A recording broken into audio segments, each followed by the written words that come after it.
Saya mencoba untuk menanggapi kira model seperti apa yang harus dilakukan oleh santri ketika berhadapan dengan kiainya, tanda petik begitulah ya. Karena bagaimanapun dalam tradisi pesantren kita belajar kitab taklim ta'alim itu begitu mancep ya. Jadi saya misalnya kalau Oke Pak, jelas ini nggak? jelas. Bisa ya? Berkomunikasi dengan Romo Yai misalnya ketika di pesantren sampai hari ini, saya nggak mungkin berani menatap mata beliau, pasti menunduk. Itu sebuah kekhasan ya, yang tidak kita dapati di dunia pendidikan modern hari ini. Merindukan pola-pola begitu. Itu hal yang dianggap tidak masuk akal hari ini, tapi itu sesuatu yang luar biasa menurut hemat saya. Bagaimana kita memposisikan guru kita sebagaimana mestinya harus diposisikan. Nah, memang agak dilematis kemudian ketika struktur sosial seperti yang disampaikan oleh Mas Fer tadi menghendaki ada perubahan. Sikap sikap santri kalau misalnya ada, kan ini banyak fenomena kiai ya, mohon maaf sekali lagi. Eh, Mungkin hanya bagian dari kerikil-kerikil kecil ya, ada eh, peristiwa-peristiwa atau fenomena atau kejadian yang menurut catatan saya itu di pesantren. Saya belum bisa menerima itu terjadi di pesantren yang betul-betul pesantren seperti yang kita kenal selama ini. Mohon maaf misalnya ada santri yang menjabuli santrinya. Kasus terakhir di Jember itu Mas Wair mungkin mendengar ya. Saya tuh datang ke pesantren itu, saya melihat fenomena di pesantren itu dan ya boleh dibilang masyarakat setempat tidak menyebutnya pesantren gitu. Karena usianya 15-17 tahun ke bawah gitu dan hanya dari daerah tertentu yang tidak merata dari berbagai tempat yang lain. Bayangkan nantilah apa yang kemudian di media massa dibicarakan itu. Nah, saya di tempat-tempat yang juga terdengar seperti begitu, saya belum bisa menerima itu. Saya sampai hari ini belum mengatakan itu sebagai sesuatu yang terjadi di dunia pesantren. Saya sampai hari ini meyakini pola pesantren pendidikan pesantren yang luar biasa. Saya tidak cukup bisa menerima gitu ya. Nah, akal saya itu ada kiai yang berperilaku begitu. Pasti bukan kiai seperti yang saya kenal jenengan kenal semua gitu. Nah, memang itu memang mengalami begitu. Nah, itu menjadi menarik kalau misalnya pertanyaan Mas Jupri gimana kita menghadapi kiai yang model begitu gitu ya. Bagi saya, mohon maaf sekali, saya belum bisa memasukkan kata dengan kiai. Bagi saya kiai itu julukan yang luar biasa ya. Julukan yang tidak ada sekolahnya itu. Tidak ada lembaga pendidikannya ya Mas Kurya. Tidak ada ijazahnya itu. Sebutan bangkitkan pada seorang yang luar biasa begitu itu tidak ada kayak kita ada jenjang pendidikan S1, S2, S3 gitu nggak ada nggak ada. Nah, santri dan kepemimpinan hari ini itu harus bagaimana? Seperti yang tadi saya sudah singgung, mungkin bisa sedikit menjelaskan. Yang pertama, tidak ada kata lain selain harus jelas seluas-luasnya dan skill. Kenapa ada tambahan skill gitu? Kenapa harus ada tambahan skill? Karena dunia hari ini itu membutuhkan itu. Persaingan tidak cukup hanya ini dibekali seorang membekali dirinya dengan pengetahuan agama, pengetahuan yang lain. Hari ini tuh larinya ke sana. Larinya. Makanya banyak pesantren yang bermetamorfosis menjadi pesantren entrepreneur. Kita sering kali mendengar itu. Jadi bukan hanya salaf dan kholaf gitu. Pesantren kholaf itu kemudian mengisinya di pesantren entrepreneur misalnya. Santrinya diajari bagaimana menjadi pengusaha, bagaimana menjadi eh, produsen ini itu. Yang kedua, seperti yang tadi disampaikan oleh Mas Koir, santri harus inklusif itu, open minded terhadap apapun ya, ada perubahan apapun. Jadi santri, sorry saya mengutip Gus Baha, dan banyak orang bingung. Tapi kalau itu ditabrakkan atau diarahkan kepada mereka yang santri, nggak kaget sama sekali, karena itu sudah selesai di pesantren. Jadi ada beragam pemikiran yang memang kita pelajari pesantren satu pesantren yang lain itu sesuatu yang sudah biasa. Jadi kita nggak kaget lagi. Nah itu bisa dimiliki oleh santri ketika santri berpikir terbuka atas pengetahuan yang baru, terbuka atas beragam perbedaan, terbuka atas beragam kritik dan masukan gitu. Siap yang lain, siap melihat perbedaan sebagai sebuah kekayaan dan seterusnya. Santri memang dari awal memang begitu posisinya. Makanya saya kalau misalnya hari ini mohon maaf sekali kalau saya sebut Nahdlatul Ulama itu diisi oleh orang-orang yang ya sudah tidak mungkin mengalami keterkejutan gitu. Keterkejutan sosial itu sudah biasa gitu. Perbedaan di pesantren itu sudah dikelola sedemikian rupa.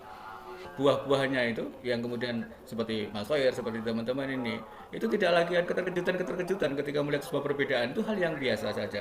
Nah yang ketiga, mau tidak mau, dimanapun Ingat, pemimpin bukan bukan pada wilayah tertentu saja, di level tertentu saja kemudian bisa kita sebut pemimpin. Bahkan pemimpin untuk dirinya sendiri, untuk lingkungan kecil dia. Santri harus butuhkan tokoh. Harus dimulai dari tokoh. Tokoh ini siapa? Ya orang yang bisa mempengaruhi orang lain yang dipimpinnya gitu. Makanya lead inspirator dia, fasilitator dia. Dia juga sebagai penyelesai atas banyak persoalan yang dihadapkan kepada dirinya misalnya. Dan itu, nah, kalau bicara terkait dengan bagaimana seorang santri pada masa hari ini, ya saya merasa itu catatan-catatan memenuhi dirinya dengan kemampuan ilmu pengetahuan agama, misalnya skill juga tidak boleh dilewatkan. Yang kedua harus open minded, harus terbuka pikirannya, menerima segala macam perbedaan dan seterusnya dan sebagainya. Yang kedua dan dalam bentuk bagaimanapun. Nah, memang kalau bicara terkait dengan teori kepemimpinan ya, saya nukil satu saja, teori kepemimpinan yang disebut dengan teori genetik itu. Jadi sudah dari sananya tercetak sebagai pemimpin. Salah satunya karena keturunan. Apanya ya pemimpin di pesantren itu genetik. Nah, kalau sudah kiai kepemimpinannya didasarkan atas ini, kemudian keilmuannya tidak diragukan lagi, karismanya tidak ada yang mempersoalkan dan seterusnya dan sebagainya, selesai. Tokoh yang tadi disampaikan oleh Mas Ferry yang bisa menggerakkan bagaimana sebuah model kepemimpinan transformatif bisa direalisasikan, ya sangat dibutuhkan itu. Karena ada guyonan ini, kiai. Nah, yang genetik ini, yang nasab itu, ini tidak bisa dimiliki oleh siapapun dengan mudah gitu. Makanya ada guyonan, kenapa sih Gus itu harus menikah dengan Ning? Gus itu bisa dapatkan Ning gitu, atau sebaliknya gitu. Ya tadi dalam rangka ini ada semacam tanda petik ya. Saya pernah ngobrol dengan beberapa Gus dan di dunia jenengan itu nggak boleh menikah dengan Ning atau sebaliknya. Ya kan tadi struktur itu dibangun sedemikian kuat itu ya, sedemikian akarnya kemana-mana, cabangnya kemana-mana, dan itu memang betul. Kalau kita bicara tradisi bagaimana Islam masuk ke Indonesia, ke Nusantara ini, mohon maaf, bicara wali itu, jalur penyebaran memperbanyak silsilah dengan penguasa itu, apa ya, Sunan Ampel misalnya, tidak bisa dilepaskan dari kerajaan Majapahit itu, akhirnya diberi kekuasaan. Itu salah satu cara lain, termasuk tadi kenapa Gus itu harus nikah, itu catatannya pasti cantik ya Mas Gary ya. Perempuan itu, terus kemudian orang kaya gitu, meskipun tidak punya pesantren begitu. Nah, tapi kalau sudah Gus Janing, kalau kepemimpinan teori genetik ini yang dimiliki, nah santri agak ngeper itu. Bagaimana menghadapi kiainya? Teori kepemimpinan kiai ada banyak sih ya. Kita bisa bandingkan misalnya teori kepemimpinan individual sama kepemimpinan yang model kolektif. Individual itu A sampai Z pesantren itu urusannya kiai. Santri itu ya santri. Lembaga yang secara formal seharusnya membantu kiai bagaimana pesantren berjalan itu tidak berfungsi. Ada kepemimpinan yang ya kolektif. Santri, kiai memberikan, mendelegasikan segala macam bagaimana pengelolaan pesantren itu kepada lembaga-lembaga atau bidang-bidang atau siapapun individu-individu yang ditunjuk untuk ini. Nah, menghadapi dua pola kepemimpinan, yang pertama statusnya tetap santri, apapun yang kita miliki kita tetap santri. Tapi yang kedua itu yang memungkinkan kita untuk melakukan sesuatu. Kepemimpinan yang kolektif tadi, kepemimpinan yang kiai memberikan apa ya, memberikan keleluasaan kepada lembaga yang bikin di pesantren itu, organ-organ yang itu lebih memungkinkan terjadinya pasar ide kita bebas itulah ya, terjadinya pasar ide yang kemungkinan. Tapi kalau kepemimpinan yang individual tadi kayaknya susah ya. Bisa kita bayangkan pesantren itu kan mau tidak mau kan, kalau zaman dulu itu semua berjalan tidaknya ruh pesantren. Nah, hari ini kan banyak pesantren yang tidak begitu. Tanda petik apa ya Mas Fer ya? Kalau terlalu kasar ya pemodal ya. Kalau kasar ya donaturnya napun. Nah, kepemimpinan yang model kedua ini biasanya yang kepemimpinan yang ini, apa yang ya, kolektif tadi. Tapi kalau sudah semua itu kiai yang ini membiayai dan seterusnya, santri belajar di situ gerak cara berpikir atau model kepemimpinannya yang individual. Terlepas dari mau model yang individual ataupun yang kolektif gitu ya, Mas Jufri, santri tetap harus tadi minimal tiga itu hari ini memiliki wawasan keilmuan agama yang sangat kuat itu, memiliki skill yang lain selain open minded ya, open mind gitu. Dan yang ketiga, bagaimanapun santri hari ini, pemuda hari ini itu adalah pemimpin di masa depan, dan itu sesuatu yang tidak mungkin bisa kita hindari. Kok saya membaca begitu ya, Mas Dufri ya. Jadi misalnya terkait dengan melakukan sesuatu yang menurut saya bukan, saya belum bisa menerima itu disebut kiai gitu. Itu salah kita mungkin ya. Gitu. Saya masih tidak bisa menerima itu disebut kiai. Mohon maaf. Kenapa sih sampai PBNU itu bahkan Kementerian Agama ya melakukan semacam screening terhadap dai itu? Itu kita ini kan apa ya, bahasa lainnya, karena sering kali terpesona mudah kagum dengan orang lain sampai guyonannya adalah CV kemudian kita panggil ustadz ustadzah, padahal ngajinya misalnya belepotan gitu.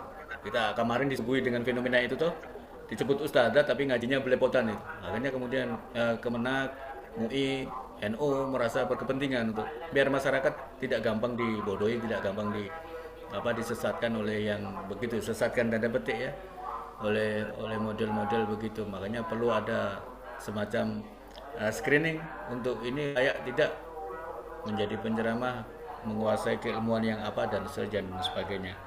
Nah, pengecualiannya adalah kepada tadi perilaku yang dilakukan mengatasnamakan kiai dan itu masyarakat menyebutnya kiai. Tapi setelah fenomena begitu masyarakat kemudian tidak menyebut kiai.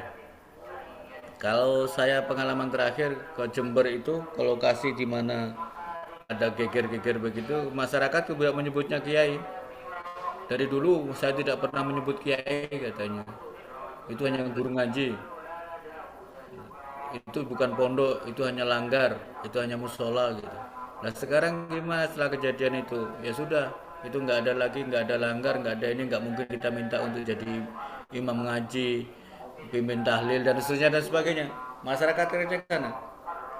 Jadi saya cukup meyakini bahwa genuinitas kiai itu bisa kok, kita bisa ukur, bisa kita baca gitu.